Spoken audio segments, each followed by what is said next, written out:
आपका आशीर्वाद है, बिल्कुल ठीक है। अच्छा, मैं आपका फोन का इंतजार कर रहा था। मैंने कहा कि आपको मैंने पहले सर तो क्या एक बार एक बार फिर से बहुत बहुत बधाई आपको। आपको एक सर। बहुत महत्वपूर्ण जिम्मेवारी मिली है। जी सर, जी सर, जी सर। और ये गायों की सेवा नहीं है, हाँ हाँ हाँ, ये अपनी जन्मभूमि की और मिट्टी की सेवा है। बिल्कुल बिल्कुल सर, बिल्कुल। क्योंकि मिट्टी को जीवित करने का एक ही तरीका है, हाँ हाँ, गौ माता का गोबर एंड मूत्र। जी जी बिल्कुल सर। और मुझे तो लगता है कि गायों की संख्या 10 गुना बढ़ाना पड़ेगी। बिल्कुल क्योंकि बिल्कुल। देखो अभी, आई डोंट नो, आपको इस बात की जानकारी जरूर होगी श्याम बाबू जी, जी जी, कि श्याम अब बिहारी। हम 16 करोड़ लीटर दूध पैदा कर रहे हैं प्रतिदिन, हाँ, और 64 करोड़ लीटर से ज्यादा दूध कंज्यूम हो रहा है। जी जी जी, बिल्कुल सही कहा तो आपने। आज की दुष्ट व्यवस्था हमको 50,000 करोड़ लीटर नकली दूध, जो कि यूरिया जैसे हानिकारक पदार्थों से बनाया जा रहा है, जी जी जो जी, कैंसर कारक है। बिल्कुल बिल्कुल। और ये चीज अकेली दूध के साथ नहीं है, ये चीज आपके पेस्टिसाइड के साथ भी है, हम्म, और प्रिजर्वेटिव के साथ भी है, हम्म। कॉस्मेटिक से लेके इतने सारे जो है ना हार्मफुल केमिकल्स जो है ना हमारे हमको परोसे जा रहे हैं, हम्म, जो कैंसर का कारण बन रहे हैं। हम्म। यदि हम इसको नहीं बदल पाए, तो हम्म। मेरा ऐसा अनुमान है कि बताइए, बोल जी जी जी सर। अगले 10 वर्षों में हम्म। भारत की 66% जनता जो हाँ है सर, जी जी वो जी कैंसर से पीड़ित हो जाएगी। जी और जी। यदि ऐसा होता है तो वो कितनी भयावह स्थिति होगी। हमारी कृषि कैसी होगी, हमारा सर्विस सेक्टर कैसा होगा, हमारी इंडस्ट्री कैसी होगी, हम सब आपस रतन। में बातें कैसी करेंगे। हम्म। शायद हम लोग जी की बातें ये होंगी कि आपने मुझे फोन लगाया, मैंने कहा कि अच्छा संजय जी, थोड़ा सा मैं आपको फोन लगाता हूँ कीमो के बाद।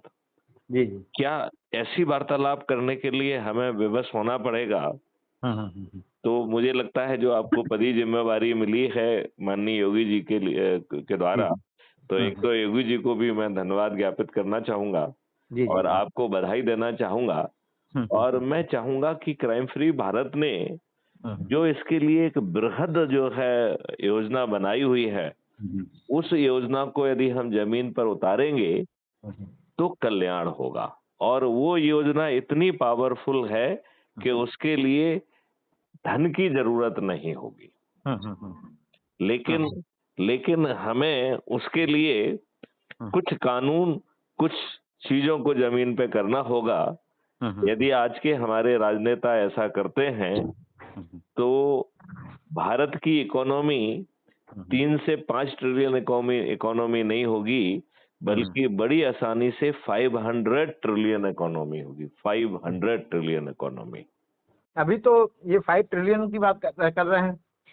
ये तो इसलिए तो मैथिली शरण गुप्त कह रहे हैं कि यदि हम 140 करोड़ लोगों को ट्रेन करके, अलाइन करके, अभी जो छोटे मोटी चीजों में वो फंसे हुए हैं, उनको यदि हम राष्ट्रीय संपदा के निर्माण में लगाएंगे, और जितनी राष्ट्रीय संपदा का निर्माण होगा उतनी भारत विकास निधि ऑटो जनरेट होगी, डिजिटली बिल्कुल जनरेट होगी। बिल्कुल। लिहाजा भारत को समृद्ध बनाने के लिए आपको टैक्स आरोपित नहीं करना होगा, बल्कि संपत्ति के निर्माण के साथ धन का निर्माण भी होगा। हाँ हमें अपने यहाँ पर इन सब चीजों को बनाने के लिए, संपदा को बनाने के लिए किसी फॉरेन डायरेक्ट इन्वेस्टमेंट की जरूरत नहीं होगी। हाँ हाँ हाँ। और हमारी रिसर्च एंड डेवलपमेंट पूरी तरह से उन चीजों पे फोकस कर देना चाहिए हाँ हाँ। जहां हमें बहुत सारा फॉरेन एक्सचेंज जो है ना पे करना पड़ रहा है। जैसे पीओएल से लेके, सोलर से लेके, इलेक्ट्रिक ड्रिवन गाड़ियों से लेके, जितना जो कुछ भी किया जा सकता है उसमें पूरी एनर्जी लगा दी जाए, जिससे हम जो है एक ग्रीन एनर्जी को पैदा कर सकें। और जो ड्रेन एनर्जी है, हाँ हाँ petroleum etcetera, it is a drain energy, जो आपकी हाँ। संपदा को ड्रेन करती है, उससे हमें मुक्ति मिले। तो यस सर, ग्रीन, बिल्कुल आपने सही कहा। हाँ। तो आप कल आपकी शपथ है, कब है?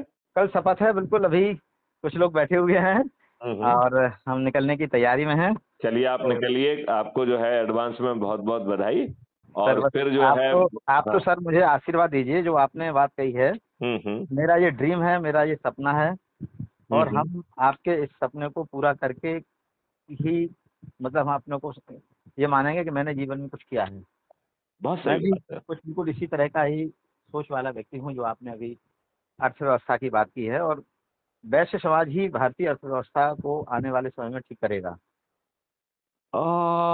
एज ए समाज तो हम एक फेलुअर हैं, हाँ, हाँ, हाँ। क्योंकि हम डरे हुए हैं, हुँ, हुँ। हम विभाजित हैं, हुँ, हुँ। हम अपने ही लाभ को देख पाते हैं हुँ, और हुँ। अपना अपना लाभ कर पा रहे हैं, ना अपने स्वजनों का लाभ कर पा रहे हैं। आज ये हुँ, हुँ। बताइए, हुँ, बिना हुँ। किसी गलती के आपके भाइयों को जो है ना थाने में बंद कर दिया जाता है। हाँ, हाँ। जब आप 100-500 इकट्ठे होके जाते हैं तो छोड़ दिया जाता है, हुँ, लेकिन हुँ। जिस दुष्ट ने नियम विरुद्ध जो है ना 5 दिन से आपके भाई को बिठा के रखा है, वो सस्पेंड होता है क्या? हुँ, हुँ, हुँ। तो हम जो है ना तो अच्छे कानून बना रहे हैं, हुँ, ना हुँ। हम एक अच्छा सिस्टम दे रहे हैं। और मेरा तो यहाँ तक मानना है कि राजनेताओं ने हुँ, का जो सोच, चिंतन और क्षमता हुँ, हुँ। अब आपको अच्छा भारत देने की है ही नहीं। हुँ, हुँ, हुँ। और इसमें सभी पार्टियां एक जैसी ही हैं। भाजपा, कांग्रेस और ये सब हमें उस लवादे में नहीं पड़ना है। हुँ, हुँ, हुँ। क्यों? क्योंकि सभी पार्टियां जाति, धर्म, संप्रदाय के आधार पर हुँ, गलत व्यक्तियों को टिकट दे रही हैं हुँ, हुँ। और धनबली, अपराधी, बाहुबलियों को जो है ना उनमें से खोज रही हैं। हुँ, और ये धनबली, बाहुबली हुँ। आज की डेट में जो अपराध है, हुँ, पैसे हुँ। बाँटना, दारू बाँटना, साड़ी बाँटना, मुर्गा बाँटना अपराध है। हुँ, ये हुँ। लोग इस अपराध को करके गरीबों के वोट को जो है ना खरीद कर चयनित हो रहे हैं और दुःख की बात है कि तो हाँ, हाँ, हाँ। मैं आपसे फिर कॉल करता हूँ। चलिए, अभी चलिए ठीक है। ये मैं आपका मार्गदर्शन थोड़ा। लंबी बात करेंगे ठीक है और सर। कैसे हम इस माहौल को बदलने में, जी सर, जी। व्यक्तिगत भूमिका निभाने में पहले ज़्यादा रुचि रखें। ठीक, मैं सर आपसे अभी गाड़ी में बैठेंगे, हुँ, फिर हुँ। हम आपसे कॉल करेंगे। ठीक है। जय हिंद, जय भारत, वंदे जय हिंद, मातरम, सर, जय वंदे जय मातरम। गुरुदेव, जय गुरुदेव।